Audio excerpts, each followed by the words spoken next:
महाकुंभ 2025 अब तक पीडब्ल्यूडी की ओर से 27 रोड्स का रिन्यूअल किया जा चुका है, जबकि बाकी रोड्स के रिन्यूअल का काम 10 दिसंबर तक पूरा करने का लक्ष्य निर्धारित किया गया है। इसी तरह 17 रोड्स के सौंदर्यीकरण का कार्य भी 5 दिसंबर तक पूरा होने की संभावना है।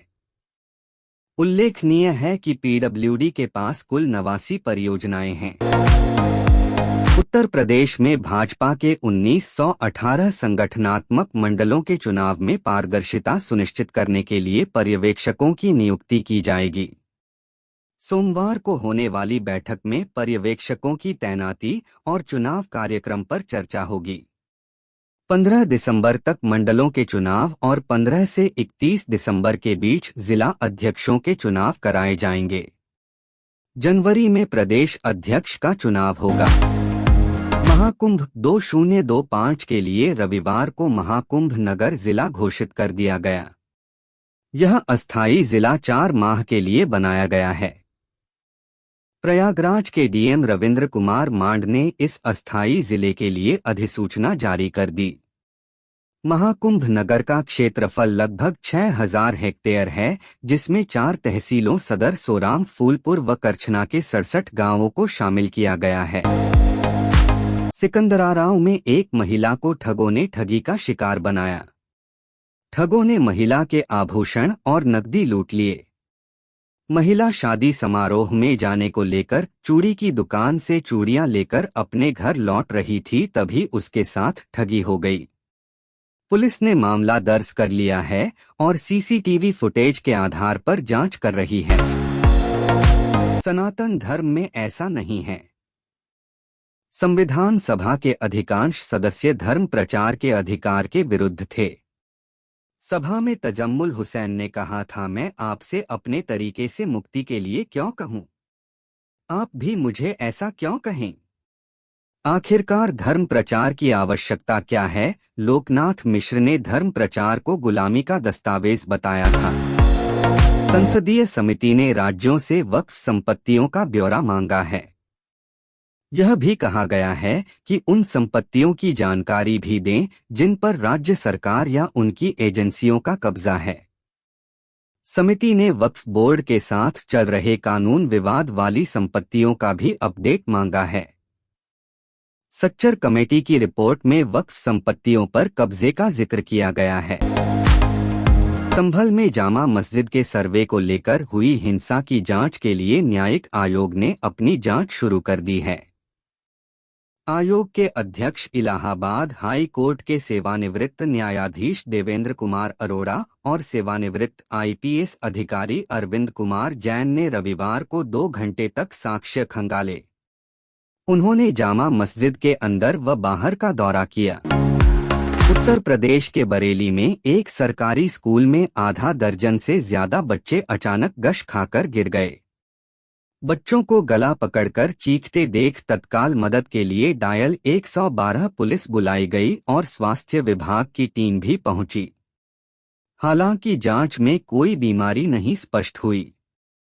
चिकित्सकों ने आशंका जताई कि स्कूली बच्चे किसी अफवाह से घिर गए होंगे। उत्तर प्रदेश सरकार ने राज्य में पर्यटन उद्योग को बढ़ावा देने के लिए राजस्थान के मॉडल पर काम करना शुरू कर दिया है। इस सिलसिले में 7 दिसंबर को लखनऊ में एक कॉन्क्लेव का आयोजन किया जाएगा, जिसमें राजघरानों के प्रतिनिधि, होटलों के संचालक, निवेशक और सलाहकार भाग लेंगे। पर्यटन मंत्री जयवीर सिंह ने बताया कि यूपी पर्यटन के क्षेत्र में तेजी से विकास कर रहा है। हापुड़ में Shri Shyam metal scrap factory में डकैती डालने वाले 9 बदमाशों को पुलिस ने गिरफ्तार कर लिया है। बदमाशों से लूटा गया 5 लाख रुपए का तांबा भी बरामद कर लिया गया है। डकैती की पटकथा 6 दिन पहले फैक्ट्री में नौकरी पर लगे 2 कर्मचारियों ने रची थी। गिरफ्तार करने वाली टीम को एसपी ने 25,000 रुपए का इनाम देने की घोषणा की है। कांग्रेस नेता आलोक शर्मा और कार्यकर्ता प्रिया मिश्रा ने सुप्रीम कोर्ट में एक याचिका दाखिल कर धार्मिक स्थलों पर दावे से जुड़े मुकदमों पर रोक लगाने की मांग की है। याचिका में पूजा स्थल कानून 1991 के प्राविधान लागू करने की भी मांग की गई है। हालांकि इस याचिका में कई खामियां हैं। खामियां दूर होने के बाद ही कोई याचिका सुनवाई पर लगती है। केंद्र सरकार ग्रामीण घरों में नल से जल की आपूर्ति के लिए चलाए जा रहे जल जीवन मिशन की अवधि बढ़ाने की योजना बना रही है। मिशन के इस साल 31 दिसंबर तक पूरा होने की उम्मीद जताई जा रही थी। पिछले 5 साल में इस मिशन में अच्छी प्रगति हुई है और अब 15.29 करोड़ घरों को यह सुविधा प्रदान की जा चुकी है। रिपब्लिकन पार्टी के नवनिर्वाचित राष्ट्रपति डोनाल्ड ट्रंप ने शनिवार को पूर्व राष्ट्रीय सुरक्षा अधिकारी काश पटेल को FBI का प्रमुख नियुक्त किया है। काश पटेल की नियुक्ति के साथ ही ट्रंप प्रशासन में भारतीय अमेरिकियों का दबदबा बढ़ रहा है। डोनाल्ड ट्रंप अब तक कई भारतवंशियों को अहम पदों की जिम्मेदारी दे चुके हैं। इससे साफ है कि भारतीय अमेरिकी समुदाय रिपब्लिकन नेता के दूसरे कार्यकाल के केंद्र में होगा। दुनिया भर में साइबर अपराधी बेखौफ हैं। वे बेधड़क होकर वारदातों को अंजाम देने में जुटे हैं। दुनिया के कई देशों ने साइबर फ्रॉड के खिलाफ नए कानून बनाने भी शुरू कर दिए हैं। भारत सरकार ने भी digital personal data protection DPDP act लाई, मगर अभी तक अमल में नहीं आया। इसका खामियाजा लोगों को उठाना पड़ा रहा है। इस कानून के लागू होने से डाटा सुरक्षा बढ़ेगी। बांग्लादेश में चिन्मय दास की गिरफ्तारी के बाद वहां का माहौल गरमाया हुआ है। इस बीच बांग्लादेश पर कांग्रेस की भी प्रतिक्रिया सामने आई है। मामले को लेकर पवन खेड़ा ने कहा कि भारतीय राष्ट्रीय कांग्रेस उम्मीद करती है कि भारत सरकार बांग्लादेश सरकार पर आवश्यक कदम उठाने तथा देश में अल्पसंख्यकों के जीवन और संपत्ति की सुरक्षा सुनिश्चित करने के लिए दबाव डालेगी। बोफोर्स मामले में CBI जल्द ही अमेरिका को एक न्यायिक अनुरोध भेजेगी। इसमें CBI निजी जासूस माइकल हर्शमैन से जानकारी मांगेगी। जानकारी के मुताबिक CBI की इस अनुरोध पर 90 दिनों का समय लग सकता है। बता दें कि दिल्ली हाई कोर्ट ने बोफोर्स मामले में 2004 में पूर्व प्रधानमंत्री राजीव गांधी को दोषमुक्त कर दिया था, मगर अब मामला दोबारा खुल सकता है। संघ प्रमुख मोहन भागवत ने 2 से अधिक बच्चे पैदा करने की वकालत की। उन्होंने गिरती जन्मदर पर चिंता व्यक्त की। उन्होंने कहा कि देश की जनसंख्या नीति कहती है कि जनसंख्या वृद्धि दर 2.1 से कम नहीं होनी चाहिए। अगर जन्मदर इससे नीचे गिर जाती है तो समाज धीरे धीरे खुद ही नष्ट हो जाता है। मोहन भागवत से पहले चंद्रबाबू नायडू भी जनसंख्या बढ़ाने की वकालत कर चुके हैं। रेलवे से जुड़ी एक शिकायत सामने आई है जिसमें देखा गया है कि कैटरिंग कंपनी LPG सिलेंडर का इस्तेमाल करके ट्रेन में खाना बना रही थी। जांच में पाया गया कि निजी कैटरिंग फर्म के कर्मचारी सुरक्षा मानदंडों का उल्लंघन करते हुए पूर्वा एक्सप्रेस की पेंट्री कार में ये काम कर रहे थे। इसके बाद अब इस मामले में रेलवे अधिकारियों ने सख्त कदम उठाया है। चेन्नई के लोगों को आज कई दिक्कतों का सामना करना पड़ सकता है। दरअसल 27 नवंबर और 28 नवंबर को चेन्नई के कई क्षेत्रों में बिजली आपूर्ति बाधित रहेगी, जिससे लोगों को समस्या होगी। यह व्यवधान निर्धारित रखरखाव कार्य के कारण सुबह 900 बजे से दोपहर 200 बजे के बीच होगा। इसके साथ ही 28 नवंबर को भी कई क्षेत्रों में बिजली नहीं रहेगी। अजमेर दरगाह मामले में आधा दर्जन से अधिक पूर्व नौकरशाहों और राजनयिकों ने प्रधानमंत्री नरेंद्र मोदी को पत्र लिखा है। उन्होंने PM मोदी से इन गतिविधियों को रोकने की मांग की। यह भी कहा कि पूजा स्थल अधिनियम में स्पष्ट प्रावधान होने के बावजूद अदालतें इन मामलों में अधिक तत्परता दिखा रही हैं। बता दें कि हिंदू सेना के राष्ट्रीय अध्यक्ष विष्णु गुप्ता ने अदालत में याचिका दाखिल की।